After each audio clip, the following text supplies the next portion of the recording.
Okay, welcome back, everyone. Good morning. Good to see you guys again. Got about 2.5 minutes till it's the official class time.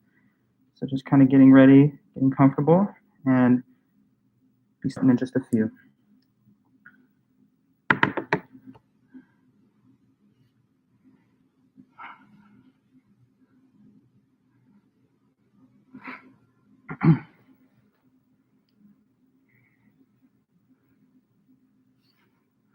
Hi, Kylie, Sebastian. Welcome back.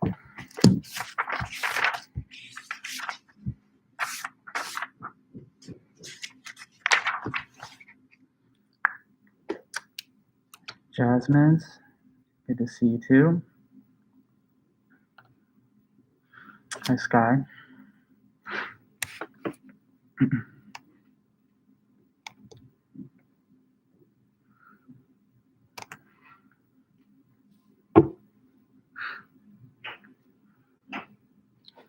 So yeah, I guess now I got the second dose of the vaccine. So, hey there, how's it going? So that's good news for me. I'm just telling the students that now I'm fully vaccinated. So it's a nice different feeling walking around, not being like worried about risking your life. You're too close to somebody.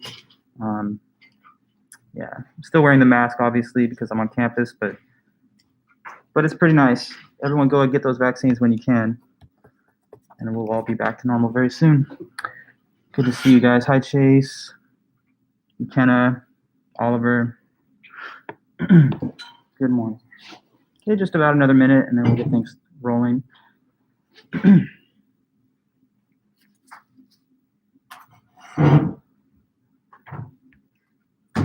With the mask on, it's like fogging my glasses at times, so I might have to just lecture without them. That's fine.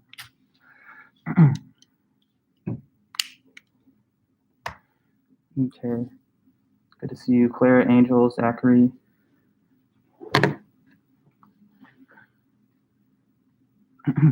Brandon, Cordy. Nice. Good to see you guys. And Lane. Not in the room today, I guess.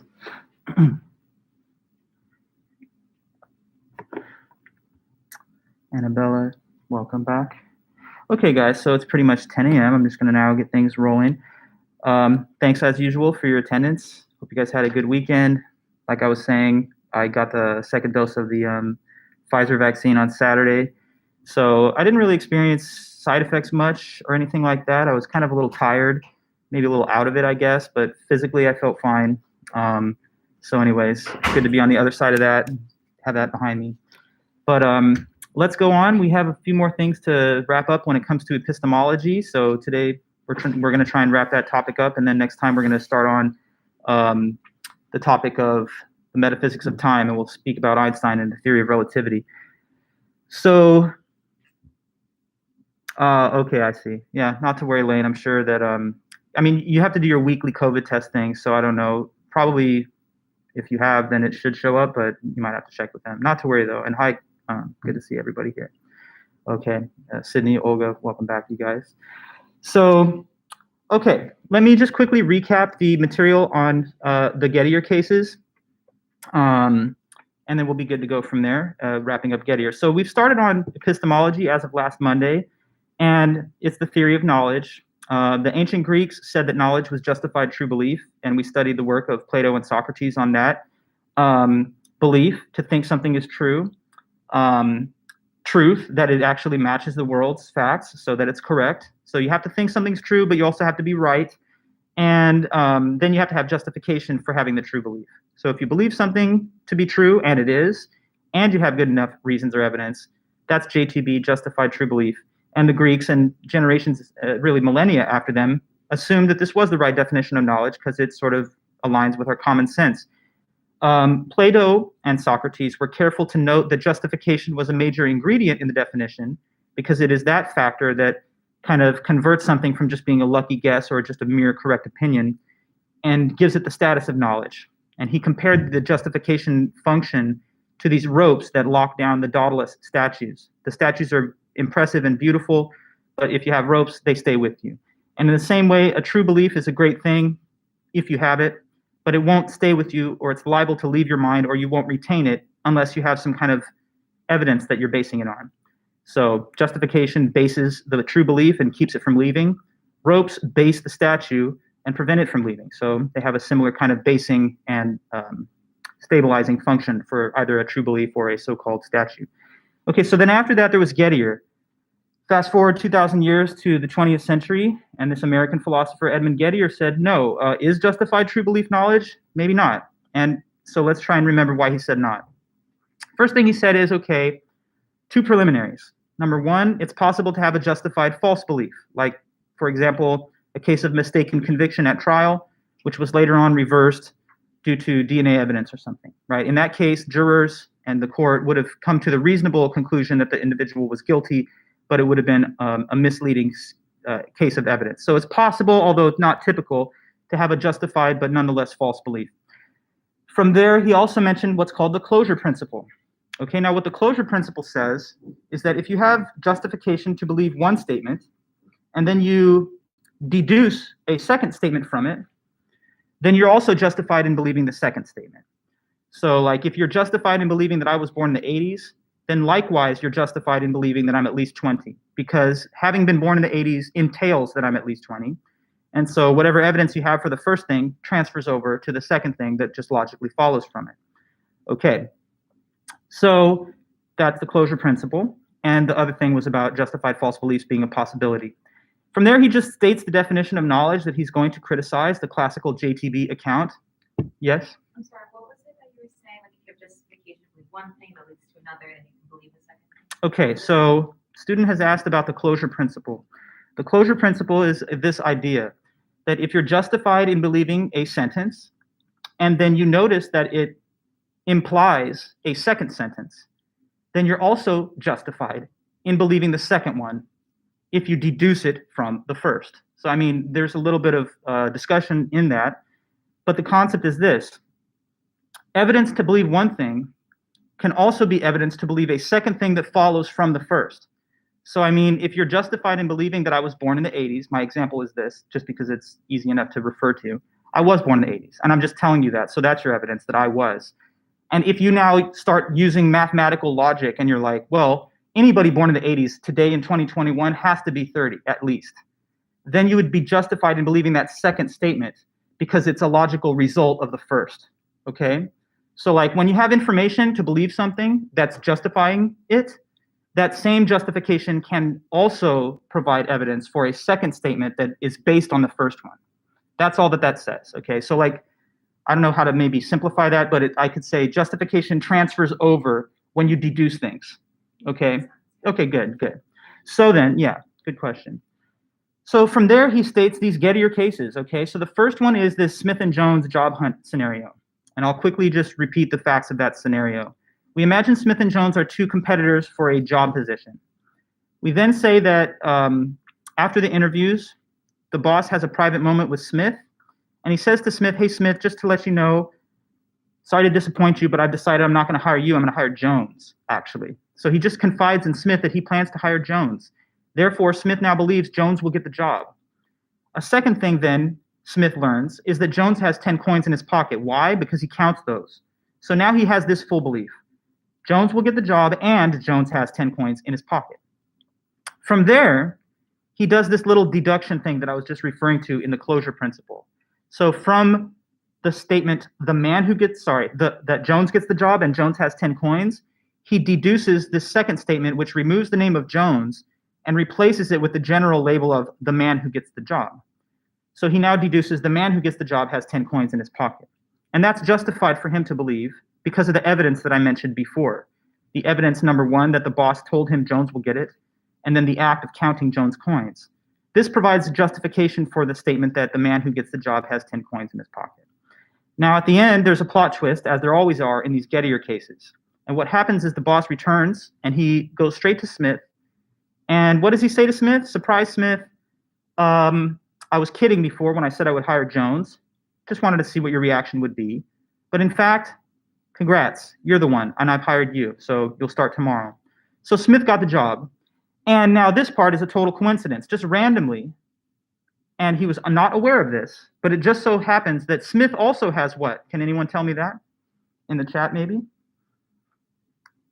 Not only did Smith surprisingly get the job, whereas he thought it would be Jones, but it turns out through coincidence that Smith happens to also have what? Let me know this. Yes. The coins. That's right, exactly. That he has 10 coins in his pocket. Now, he didn't know that he had 10 coins in his pocket, and he didn't think that he would get the job. But let's remember what belief he ended up with in the example I stated. The belief that he fully ended up with is that the man who gets the job has 10 coins in his pocket.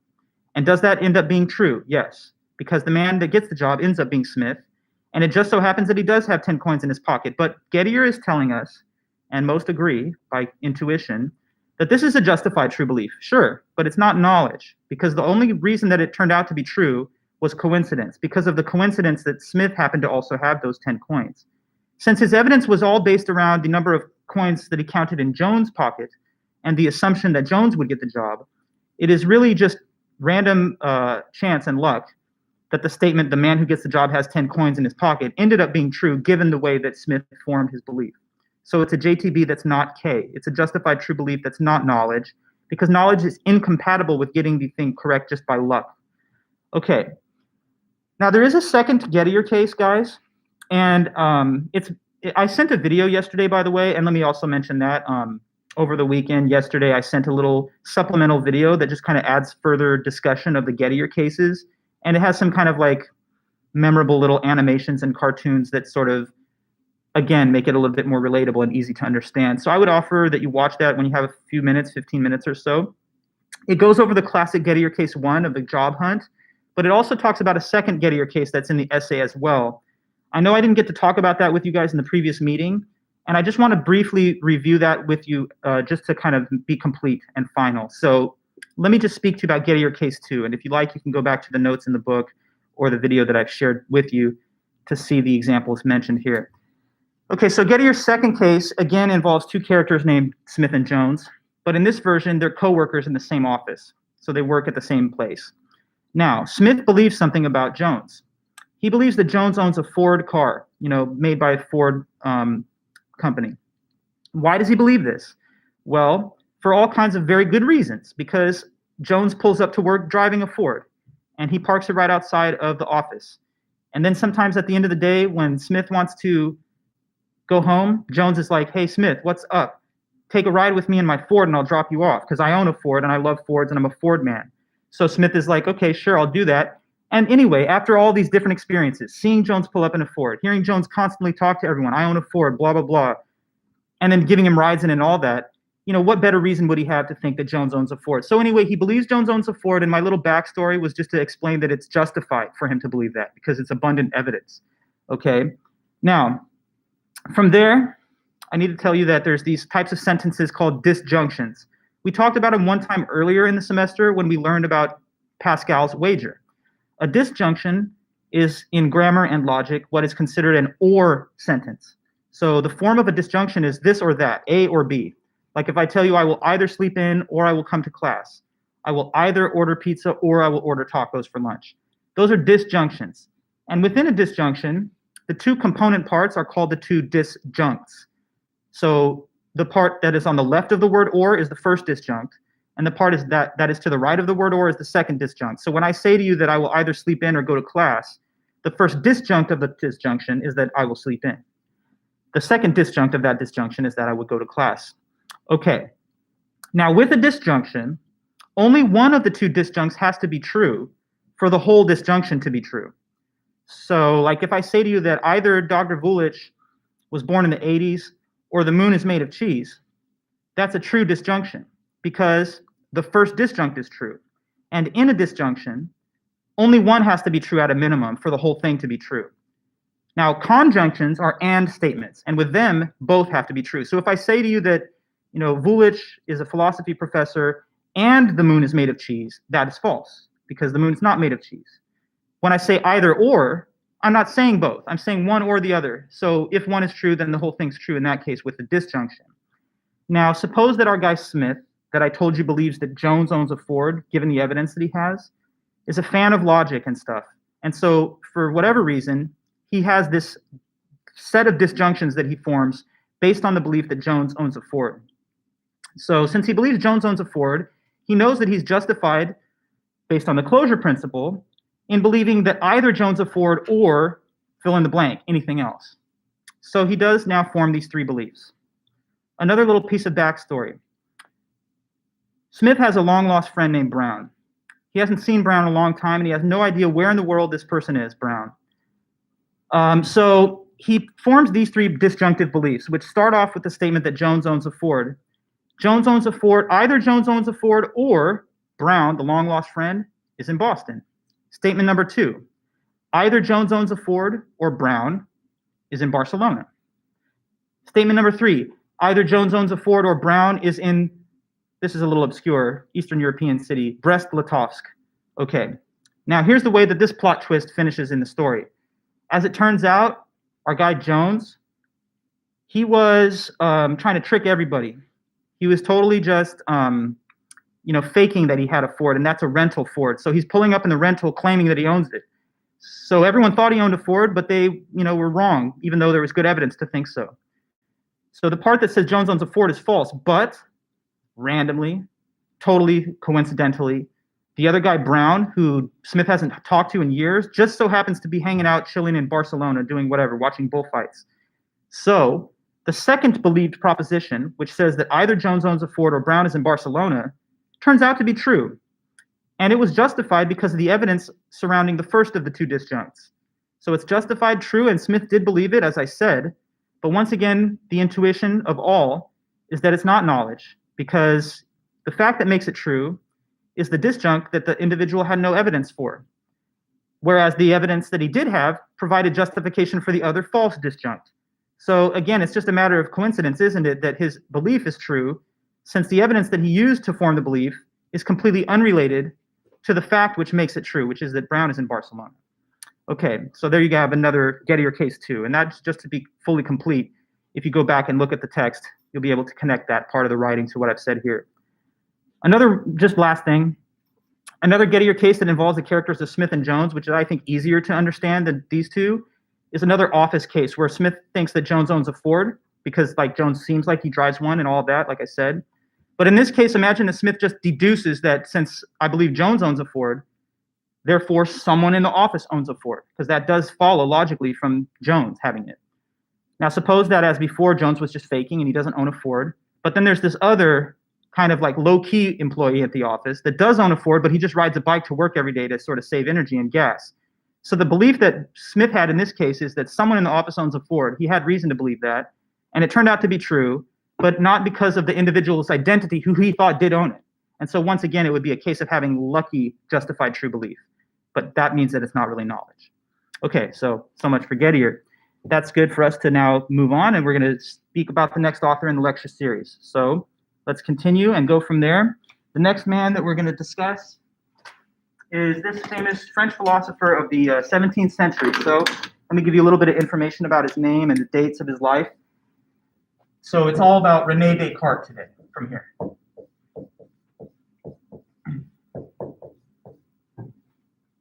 Rene Descartes. If there's any glare here making that a little tricky to read, it says ReneDescartes. And this man is a French philosopher who lived from 1596 until 1650. Okay, we're looking at a classic work of his called The Meditations, which was published in 1641.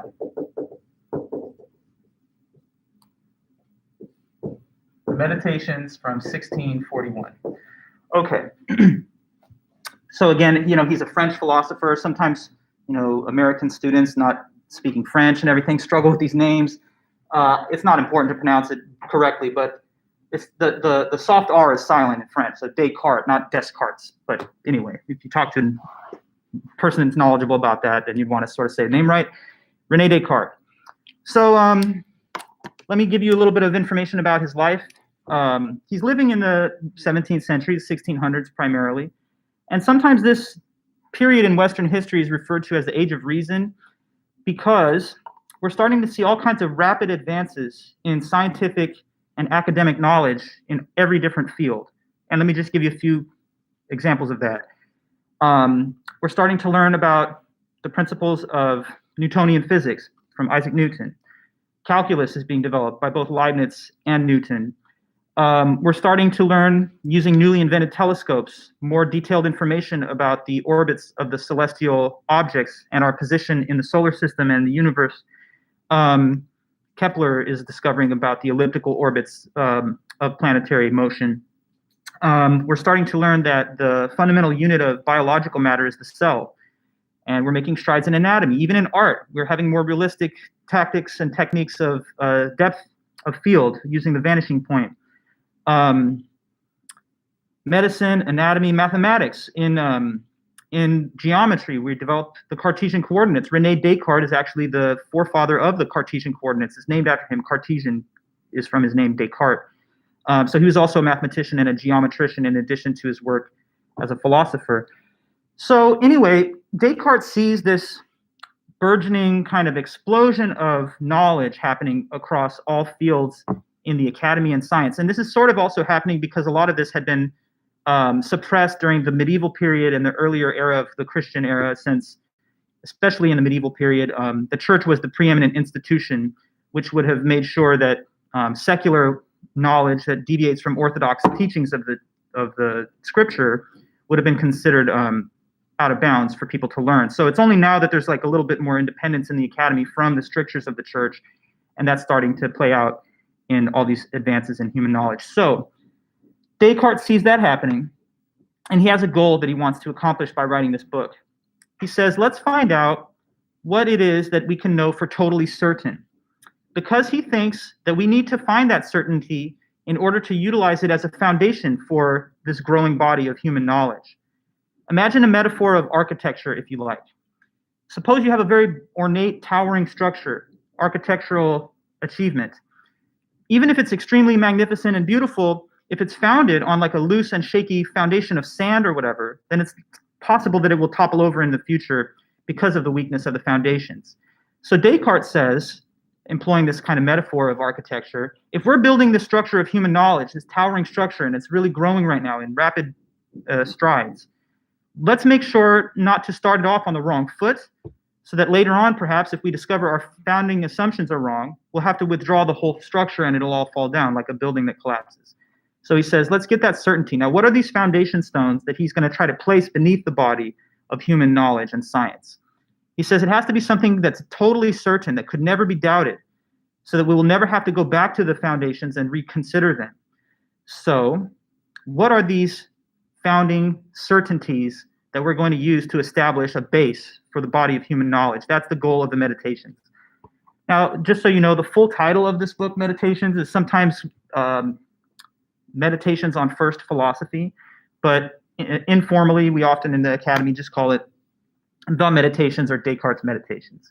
In the Meditations, there's 6 chapters, so it's a full book which has 6 chapters, and each chapter is numbered as a different numbered meditation. So it's like Meditation 1, 2, 3, 4, 5, and 6, essentially chapters 1 through 6. The lesson today is focused on the first 2 of those chapters, and that's what is in our book. So Meditation 1 and 2 is basically our reading and lecture topic today. So the first 2 chapters of the 6-chapter book. Later in the semester, in a couple weeks, when we get to one of our last topics, philosophy of mind, we'll actually come back to the Meditations and read chapter 6, Meditation 6. So by the time the class is done, we will have read half of this important classic work in philosophy, Meditation 1, 2, and 6. And those are, I think, the 3 most key critical chapters of the book. So you're going to get, I think, the best of Descartes' writing here. Okay, so let's go there and try and find out, how are we going to discover certainty? Descartes' going to try and get us to the place where we have some certainty to rely on that will establish this foundation, like I was saying, for human knowledge. Let me read a little bit from the words of Descartes when he starts the book. And this is in our text on page 351 for anyone that uses the book or follows along. And I'll say this as I start reading. Descartes, in my mind anyway, and I've read a lot of philosophy, so I have a somewhat reasonable opinion on it. I think he's one of the more colorful and expressive writers in the field, which is a nice change of pace sometimes, because as some of you may have noticed, a lot of philosophy writing can be dry, academic, technical. even cold to a fault at times. So Descartes, anyway, has this kind of literary, novelistic way of writing that's very expressive and clear. So that's nice. But anyway, here's what he says. Descartes talking to you now. So he says this, first meditation. Some years ago, I was struck by the large number of falsehoods that I had accepted as true in my childhood, and by the highly doubtful nature of the whole structure that I had then based on them. I realized that it was necessary once in the course of my life to demolish everything completely and start again right from the foundations if I want to establish anything at all in the sciences that is stable and likely to last. But the task looked enormous, and I began to wait until I should reach a mature enough age to ensure that no subsequent time of life would be better for tackling such an inquiry. This led me to put the project off for so long that I would now be to blame if by pondering over it any further I wasted the time still left for carrying it out. So today, I have explicitly rid my mind of all worries and arranged for myself a clear stretch of free time. I'm quite alone, and at last, I will devote myself sincerely and without reservation to the general demolition of my opinions. So right there he says, in childhood, a lot of times, without the experience and wisdom that comes from being older, we believe things that we probably shouldn't believe, and then when we get a little bit more experience, we realize that we were wrong. And he says, I don't want to repeat that experience as a full-grown adult now, having baseline assumptions about the world that I will later on discover were incorrect. So let's get ourselves started on the right foot and find out what is certainty. Okay, so how do we find this certainty that he thinks we have to now be on a quest for? He has a methodology and he has a way of doing that. So here's what he says to you. To find the certainty that is the goal behind writing this book, we have to use what he calls the method of doubt. Okay, so key claim from Descartes here in the meditation, chapter 1, the method of doubt. This method is how he says we can discover what is totally certain and cannot be doubted. So the method of doubt says to do this. It says, assume to be false anything and everything that can even possibly be doubted. Okay?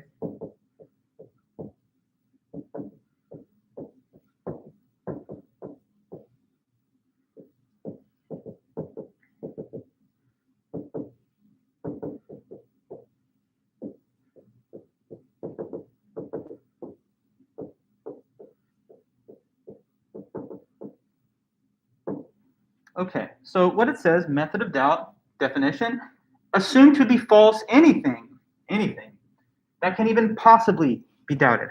Okay, so what is it to doubt something? To doubt something is to think maybe it's not true. So like, suppose that you were in a relationship with someone and they told you that they were faithful, but you think that they've been sneaking around. You might say, I don't know if I trust what you're saying, I doubt it. It's not always just about doubting what people say. It could be just doubting some information that you've judged on your own. Like you doubt your own memory. Maybe you think you remember something from your childhood, but you're like, I don't know if that's actually true or if I'm just kind of creating it. In another case, it could be, I don't know, you doubt whether or not a fact that's been relayed to you in the media is true. So anyway, doubt is a possibility in many cases. It's just thinking that something might not be true. Some people doubt that there's God. There's all kinds of things that people can and do doubt in life. So the method of doubt says this. For you to discover what is certain, is it like guilty until proven innocent? Like, is that the idea of what this is? Like, you can assume anything is false until you have evidence to prove otherwise. Well, normally in the court, they say innocent until proven guilty. Exactly. I switched it because this sounds different. Oh, well, yeah, it's to assume that things are false if there's any possibility they could be doubted. So, I don't know. I think the presumption of innocence within the law is to say we grant the assumption of innocence unless we have reasonable doubt of innocence, unless we can establish beyond reasonable doubt the case that you're guilty. In the court of law, the standard of evidence is reasonable doubt. But for Descartes, we say it's not just reasonable doubt, it's even possible doubt. So like in his case, you got to assume something's false, even if there's like a 0.00000001% chance that it's false. In the law, that's not necessarily reasonable doubt. Like what if the defendant said, but how do you know the world even exists? You're trying to convict me of a crime, but maybe I'm a hologram. You would be like, well, come on. I guess it's theoretically possible, but that's so far out of bounds from what I would normally doubt that that's not a real reason to give you the innocent verdict, right? Not guilty. Descartes' Meditations is not considered in the same context as legal arguments. This is metaphysics, and so we're basically asking you to entertain the possibility that very fundamental assumptions are true, even if you take them for granted. If there's a chance they could be false, we will just play along for the moment and assume them to be false until we get further proof or evidence that guarantees they're true. So yeah, Descartes is asking us to launch into the most extreme skepticism we possibly could. Like I was saying here, if there's even a very far out remote possibility that something is false, we will go ahead and assume that it is. And he says, keep doing this until you establish something that can't be doubted.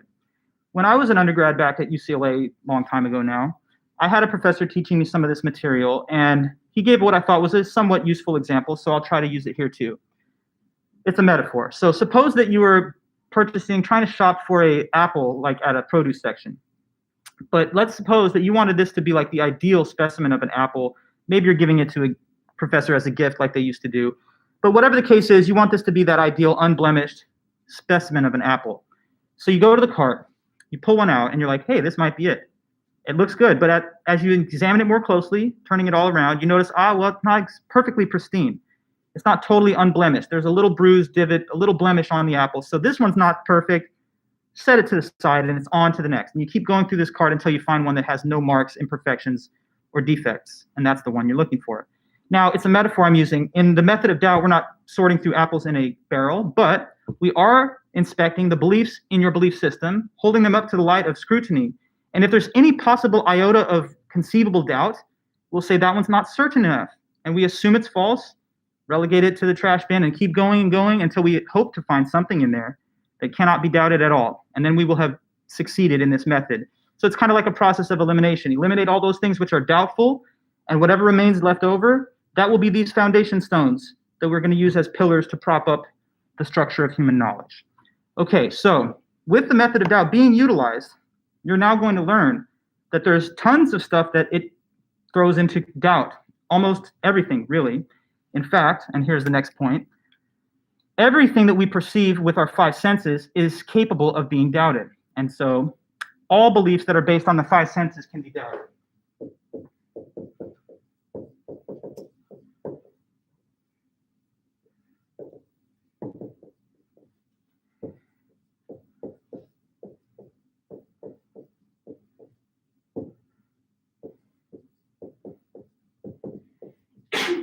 Bless you.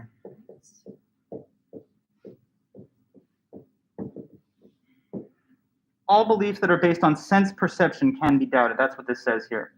Okay? Is that like a part of the method of that? Is there a what? Is that like a part of the method of that? No, this is the application of the method to various examples. So all beliefs that are based on your sense perception are capable of being doubted. That means they're capable of being wrong. Now, what are the five senses? There's sight, taste, touch, hearing, and smell. And as you guys all know, obviously, the five senses, your perception, is what gives you all kinds of information about the world all the time, even right now. How is it that you know that you're watching a live stream lecture on YouTube? Because you see it and you hear the audio feed and etc.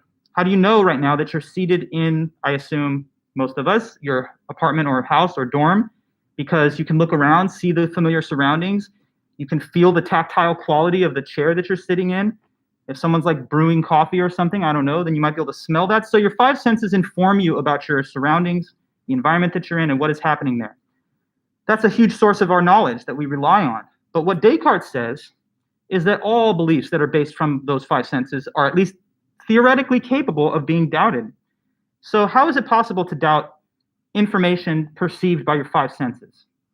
What kind of examples can you think of where we have perceptions that end up being wrong? Well, there's a few examples that are clear enough.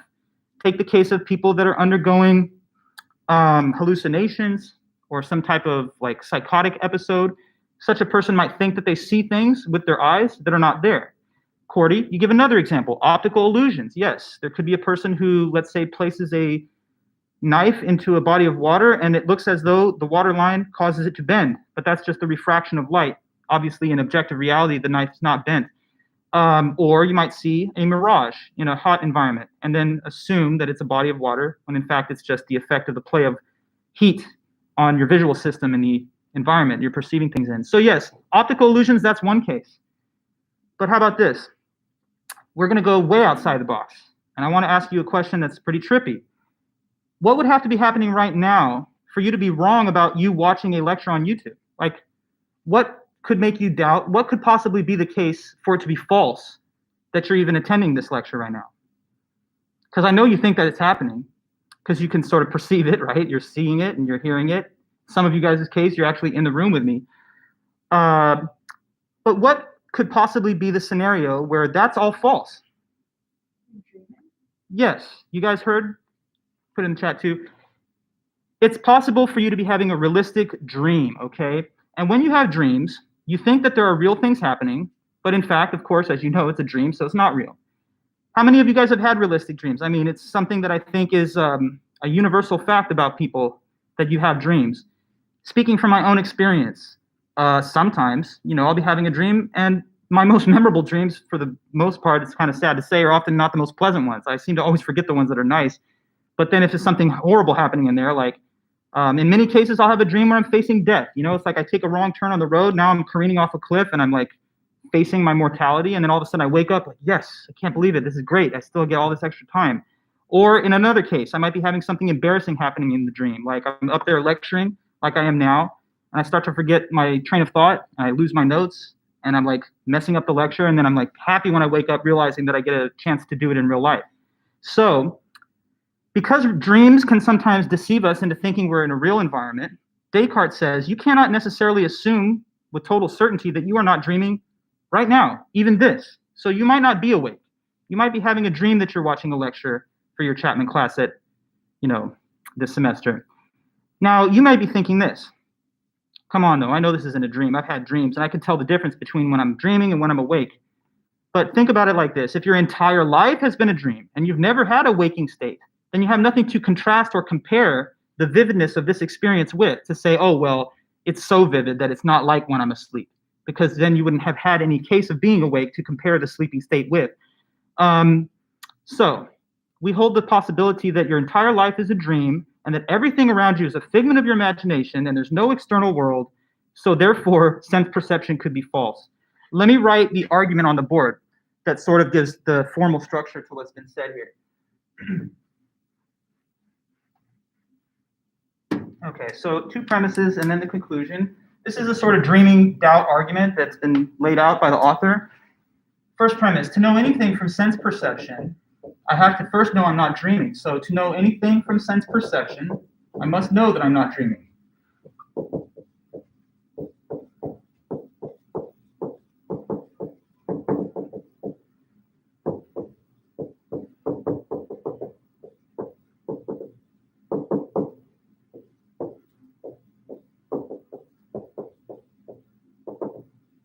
First premise, but the second premise just adds to that by saying, but there is no way to know that I'm not dreaming.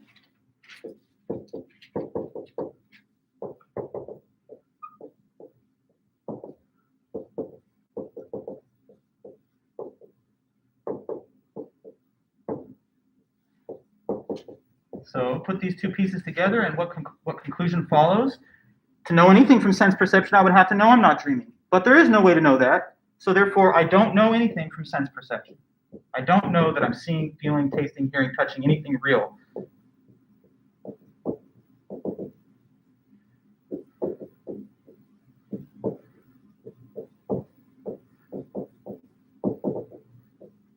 Okay. So to read it out one time now that it's displayed. Premise one, to know anything from sense perception, I would have to know I'm not dreaming. Continuing, but there is no way to know that I am not dreaming, and therefore, conclusion, I do not know anything from sense perception. So here's how the author puts it. If you read the book, he says, a brilliant piece of reasoning, as if I were not a man who sleeps at night, and regularly has all the same experiences that madmen do when they're awake, indeed, sometimes even more improbable ones.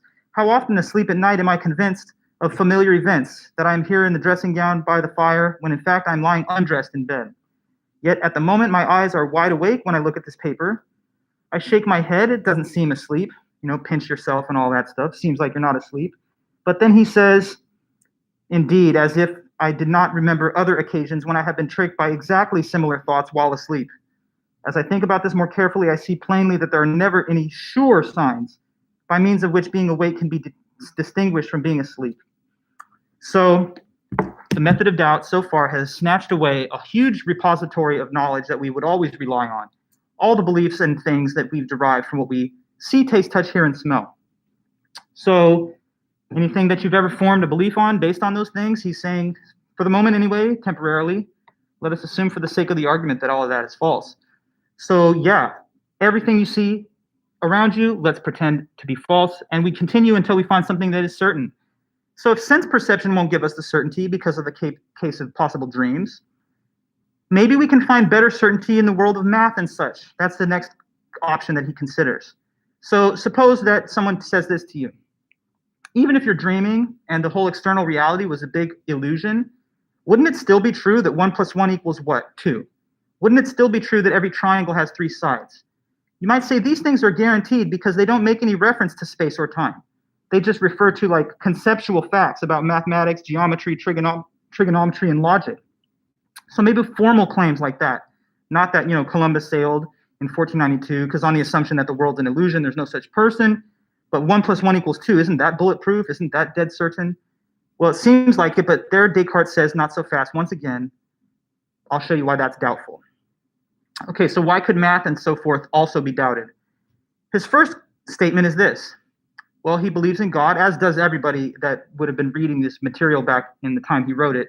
So he knows that this literate audience of Western people are just all followers of Christianity and they believe in God. So he says, look, God has awesome power. God is almighty. As we've discussed already in this class, the thought of God is that he's omnipotent, all-powerful. So God can do anything he wants. Therefore, if God wanted to, then he could make it so that whenever you add something very basic, like 1 + 1 = 2, I'm not talking about like long division where errors are a little more common, but something where you would say, I have no chance of getting this wrong. Even there, maybe God has such awesome and infinite power that he can make it seem like you're doing it properly and correctly, but in fact, you are getting it wrong. Now, having raised this as a possibility, he then walks himself back. Okay, so he says, God could do it because he could do anything, but then he adds, although he could deceive you about mathematical beliefs and stuff, he just wouldn't choose to do it. He could do that. He's got all the power he has, but he wouldn't want to. And why not, do you think? What is it about God, another feature they say of God, that would block him from wanting to cause your math beliefs to come out wrong? Because he's all powerful, but they also claim that God is what? What do you think is Descartes' reason here for saying that though he could, he would not choose to deceive you about such a thing as 1 + 1 = 2? That's right, Cordy, because they say he's perfectly good and benevolent. And if he did that, then he would be setting us up to just deceive us and trick us. And that would run contrary to his perfection and goodness. Not the all-knowing aspect, Angel, but rather being all benevolent. You see, if God creates you such that when you add 2 + 2 to get 4 and you're doing it wrong, then he would be setting you up to fail, even when things are so evident and obvious to you. And that would run contrary to being perfectly good, because deception is wicked and evil. So he says, never mind, God could do it, but he wouldn't. But, okay, even though God couldn't do it, or, well, he could do it, but wouldn't, he says there are other beings we could imagine, subordinate to God, meaning less than him, but still above us, and capable of controlling everything that we see and perceive. So he says, imagine, therefore, that we could outsource this deception to like an evil demon, okay? Just say it, an evil demon. An evil demon, he says, therefore, could be the cause for you to get such things as even mathematics wrong. Okay, now why does he place it with the so-called evil demon? Because he's claiming God would never do that, even though he could. But he doesn't want to remove the possibility that you could be making errors here. So he says, assume, though, that there could be this external source of error, not God, but perhaps an evil demon, wicked enough to want to trick you, but not perfectly good, so he's not constrained by the omnibenevolence. Now, okay, you hear the evil demon scenario, and that's pretty weird. But if he had not been writing in 1641 and like 2021 instead, he might have gone with a different kind of example, like, take the case of a mad scientist who's got your brain in a vat, and he just feeds it electrochemical stimulation, so then you get the perceptions that you think you are having. Obviously, in his time period, there wouldn't have been this world of science fiction examples like Rick and Morty and all that to draw from. So you just have to imagine that he's thinking, okay, there's an external source of error. It wouldn't be God, but something could have caused you to mess up even math. Call it an evil demon, or substitute the evil demon for one of these other examples if you like. Okay, so where are we at now, guys? Here's where we're at. We're finishing the first chapter. So this is kind of where the first meditation ends. He says, we're on a quest for certainty. To get there, let's use the method of doubt. If we play along with the method of doubt, then we will assume to be false anything that can even theoretically be doubted. And once we use this method, all sense perception is ruled out as doubtful. Even math, logic, trigonometry, etc., geometry, that can also be doubted, not because God, but because an evil demon could deceive you there. So what does that leave us with? It looks like maybe nothing. And that's where he closes the first chapter. And there's this kind of novelistic quality of the meditations where it's almost like, I don't know if you've ever heard this terminology, like a page-turner book where you finish one chapter and it's like, what's going to happen next? I got to go to the next to see where he goes there. So he kind of leaves us with a cliffhanger at the end of chapter 1. And the question is, will we get any certainty, or is the method of doubt pretty much going to establish that there's no thing that we can rely on for total certainty? Well, then meditation 2 begins. And that's when he starts to kind of build us slowly back up from ground zero to our everyday common sense idea of what we do have knowledge of. So let me read how he begins second meditation, chapter 2. He says this, page 354. So serious are the doubts into which I have been thrown as a result of yesterday's meditation that I can neither put them out of my mind nor see any way of resolving them. It feels like I've fallen unexpectedly into a deep whirlpool, which is tumbling me around so I can neither stand on the bottom nor swim to the top. Nevertheless, I will make an effort and once more attempt the same path which I started on yesterday. Anything which admits of the slightest doubt, I will set it aside, just as if I had found it to be completely false, and I will continue on in this way until I recognize something certain, or if nothing else, until at least I recognize for certain that there is no certainty. Okay, so guys, he does then just now establish one thing that bypasses the method of doubt, that even the method of doubt cannot touch. So I would ask you to consider right now, think about it. What is one thing that can't be false? Even if everything else was false, even if the whole world around you was a big fake illusion that you're living in. To take a more contemporary example, you heard the simulation hypothesis. Some people say, oh, we're living in a computer simulation. Well, he lived before computers, but he's talking about dreams. Anyway, it's the same kind of example. Matrix, whatever, Inception, you know, those plot lines in science fiction films. Suppose everything around you is all fake and an illusion. What's something that you would still know? What is something that can't be doubted? Angel, you say uncertainty, but not quite. He does say there's one thing that is certain. So it's not that uncertainty is the only certain thing, although I understand why you would have said that. What is this one thing that you can't doubt? It's like it doesn't even make sense to say you doubt it. It's like a contradiction to say I doubt this. What is that? Well, I'll keep fishing around until you say something. So it's a famous quote of Descartes that somehow has seeped into popular consciousness. I don't know how you've heard it, but you've heard it somewhere. There's also like a Billie Eilish song with a very similar sounding title. That you are thinking, Cordy. Kylie, you say our thoughts. Very good. You're getting there. So if you're thinking, then you know that one thing exists for sure. And what is it? You're alive. Well, you say alive, but you might be a ghost that's thinking these things. Nonetheless, that you exist. There you go. Very good. Because you might not be an animal, right? You might not have any physical form. You could be a vapor cloud. You could be just a disembodied soul, like in religion they say you will be. So, right, that's a possibility. But you know you exist. So you think, therefore what? Have you heard this quote? I think, therefore I am, right? And there is that Irish song, Therefore I Am, which is a reference to the Cartesian work. Okay, so I think, therefore I am. You know who exists? For sure. You, the first person, right? And why is it not even possible to doubt your own existence? Because it's a contradiction in terms. Imagine someone saying or thinking this thought. I don't think I exist. Makes no sense. Because you're thinking the thought and saying it. So keep it this way. We said with Descartes, maybe the whole world around you is a big illusion. You're the dreamer. But even if everything's a dream, there's got to be a dreamer having the dream. So if nothing else, here's something that remains totally certain, and even the method of doubt cannot invalidate this. You know you exist because you're thinking. I think, therefore I am. This is the English version of the quote that's well known in Descartes' work. But in the original Latin, which he published this book in, the phrase would look like this: cogito ergo sum.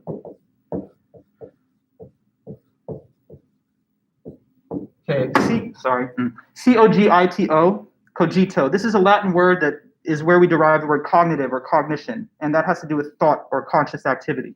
So consciousness, ergo means therefore, so like implies. Consciousness implies reality. Sum means reality or to exist. So since you are conscious, therefore you exist. And there we have it, something that the method of doubt could not destroy or take away from you.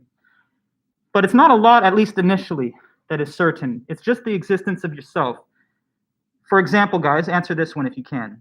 According to the method of doubt, who do you know exists? Or maybe I should ask it a little differently. Let me put it this way. According to the method of doubt, do you know that I exist? Me, your professor. Yes or no? Simple. No. You say what? I say no. You say no? Okay. Why is it that my existence is not as certain as yours? You don't know I exist, so why not?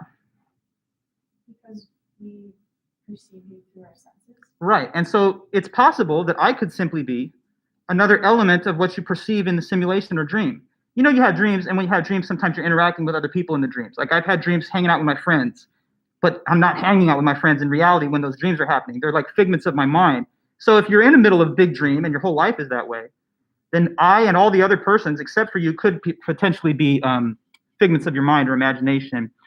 And so Kylie, Cordy, and the others here, you guys have exactly got it. That's right. So my existence, as well as the existence of all other minds besides your own, are subject to the doubts of the method of doubt. Because you only have first-person access to your own consciousness, right? It's not like you can teleport out of yourself and verify the existence of other minds from the inside point of view, feeling them having their thoughts. Relative to you, all people are others, except for yourself. So the certainty that they exist isn't there. It's kind of funny, right? I mean, this is a weird thought, but look, at the end of the day, I want you to know this about Descartes, and we're going to learn this better when we come back to him at the end of the semester. But a lot of people misunderstand that Descartes just kind of leaves it at that. Hey, everything is maybe a dream, maybe you're dreaming, you know you exist, done deal, we're done. No. It's actually the case that at the end of his book, after he takes a little more time to develop his argument, he takes a very long, winding loop back to everyday common sense. But he doesn't want to just help himself to those assumptions or take them for granted. So like by the time his meditations book is over, he reaches the point where he says, okay, now I think I've actually shown through argument that yes, there is an external world. Yes, there are other minds. Yes, the way we perceive things is generally accurate to the way they are in real reality. But he doesn't think that he should just assume those things as a given, but rather to establish them through a very careful line of argument. So we'll learn more of the steps as he gets to chapter 6 in a few weeks when we read that part of the book. But I'll give you a very brief crash course preview on it right now. So from this point of leverage that you know you exist because you're thinking, he says, okay, well, you don't know if you have a mind you don't know if you have a body or anything, but you know you're a thinking mind at the minimum. So what's in your mind? Ideas. And he says, one of the ideas in your mind is the idea of God. And he says that idea is special and different because it's the idea of something infinite, whereas the idea of everything else is the idea of something finite. And so he says, since you have the idea of God in your mind and it's infinite, it has to come from something infinite to cause that idea. And therefore he believes God does exist because it's the only possible cause of your idea of him. From the point that he thinks he's proven God exists, that's his real leverage. He says that unlocks all the rest, because if God exists, he's perfectly good. He wouldn't want to trick you or deceive you. And so that's what allows you to now restore confidence that the world around you is real, that the perceptions that you have are generally accurate with some exceptions. But interestingly, for Descartes anyway, he thinks that if you did not have the ability to prove God exists, then everything would permanently remain subject to these doubts, because he thinks God's the only guarantee that you should be able to rely on the things that you think are true. Because without the goodness of God, he believes there'd be no particular evidence that gives us these guarantees. I don't know if I agree with every element of his argument there. I mean, in a way, it's kind of like a modified ontological argument. The idea of God is so great, he has to be real. And since he's real and since he's good, let's trust our perceptions. That's kind of the big picture of how he argues.